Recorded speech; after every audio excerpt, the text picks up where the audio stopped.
What's going on, guys? It's your Battleships Extended Warranty here, and in today's video we are going to be talking about the new Russian carriers, specifically the Tier 5 one because I do not have the Tier 7. And oh boy, these things are very fun to play, very overpowered. But yeah, let's get straight into the review, and this is going to be just basically discussing what these ships are capable of, and this gameplay is specifically going to show you what these ships are capable of, and it is absolutely nasty, these things. So let's get right on into it. So these Russian carriers, currently I'm using the Sarov. I believe that's how you say its name. I don't speak Russian, so I'm going to guess that's how you say it. But I want you guys to know one thing. I do not have a commander on this build, an aircraft carrier commander. And look at how much damage we have already racked up. We have already racked up 31,000, and that damage number is going to keep climbing.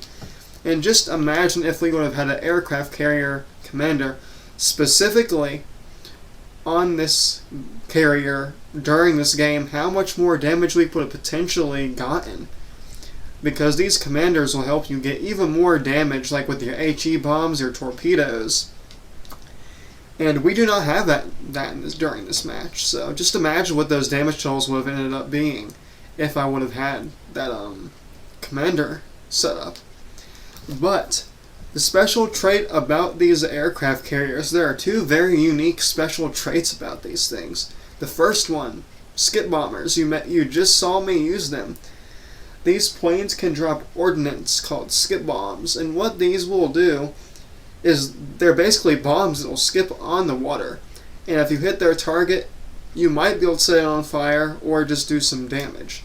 Now, I have been quite lucky in these skip bomber planes, and I've been able to set a few triple fires occasionally with one airstrike, but usually they always end up putting it out. The other feature that's very unique about this ship line is they have full squadron attacks. So you can use your entire squadron of planes to drop an entire amount of, torpedoes or skip bombs. So you're basically doubling your damage on each airstrike that you do, because you're going to be doing a lot more damage with these full attacks, which is definitely something special about these aircraft carriers. Now, something that tends to stick out to me when I'm playing in these Russian carriers is their speed. Now, I'm going to tell you guys one thing. I am not much of a carrier player. I rarely ever play carriers, so I could be completely wrong about this, but in my experience, these planes seem to be quite fast, which is one thing I really like about them. They seem to be able to turn quite nicely, too. And alongside that, they seem to be somewhat tanky. I don't really know how to compare it, what exactly to compare it to, because like I said, I am not a carrier player, I'm a battleship player. I rarely ever pick up the aircraft carriers. But I can tell you one thing, if one line was going to get me into aircraft carriers and want me to play them, it would definitely be this one, because this is by far the most unique aircraft carrier line in World of Warships Legends. And if you are looking for a line that's very interesting and fun to play, this is definitely going to be the line that would probably get you to play aircraft carriers. Because there's full squadron attacks, the skip bombs, they're excellent damage these ships offer. It is just the full package of awesomeness. That sounds a little bit strange, but it really is. This carrier, or this carrier line, I believe, is going to be very good. Like I said, I do not have the Tier 7, so I cannot tell you what the Tier 7 is going to be like. But I can tell you the Tier 5 is definitely something you're going to want to be scared of if you're in a battleship, a cruiser, or a destroyer. I don't care what you're in. You better be praying to God that that thing's not coming for you, and if it is, you might want to go in the other direction, otherwise you're going to be in a serious amount of trouble, which this thing is definitely going to get you in, a serious amount of trouble. Now, one downside to this aircraft carrier that I have noticed is its relatively weak armor. and the spotting range of the ship. The spotting range is 14 kilometers, so you have to be very, very far away from almost all ships. So you gotta keep your ship away from the battle, because, like I said, your ship has very, very weak armor. And you're spotted from a very long ways away, so you're definitely going to have to place your ship strategically in a very good location so you are not tapped out of the game, because that's definitely not what you want.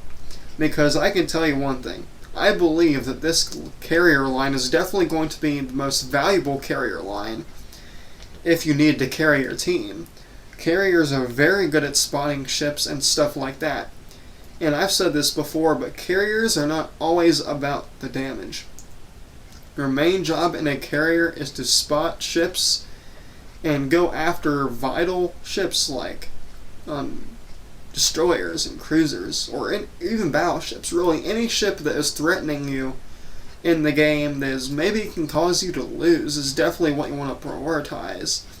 And that is the main thing that carriers are good at, spotting ships and going after very good targets, and especially campers. If you have a camping problem, there's some guy hiding behind an island, well, carriers are the solution to that. You can get them out of the island and you'll make them freak out. That's why carriers can be very vital to your team. Technically, I don't really agree with carriers being in World of Warships Legends. They kind of seem slightly overpowered and not exactly fair. But I can say if you do want to get into carriers, this is definitely the line that you probably want to get started with. It offers so many unique things, and it's very fun and rewarding to play. Now let's start talking about the gameplay. Now currently we have been trying to get this Atlanta, and then our secondaries, as he pops around the island, end up finishing him off for it looks like our second kill of the game, and we are now up to 61,000 damage.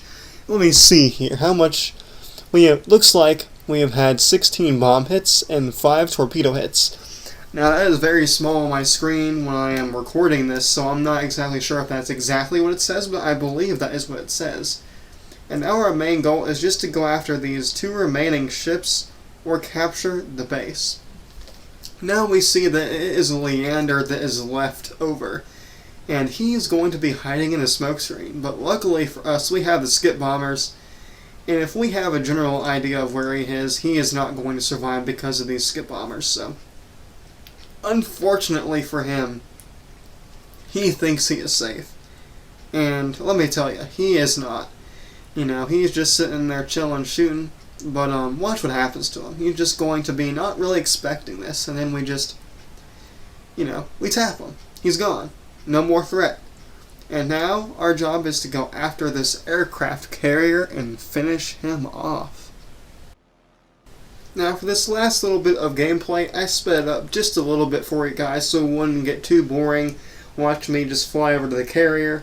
So this is basically going to be the end of the video, just me finishing off this enemy carrier.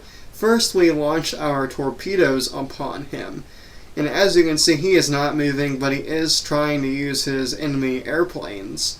But it's not really going to matter because we take half of his health right there. We're now up to 83,000 damage in total. So he is definitely hurting. He is not a happy aircraft carrier player right now. And then we're going to come in for another strike using our skip bombs. And here we go, he is still barely moving, and there go our skip bombs. And we get the rare HE Citadel hit on him. So that's something you don't really see very often, the HE Citadel hits, but we end up getting one on him.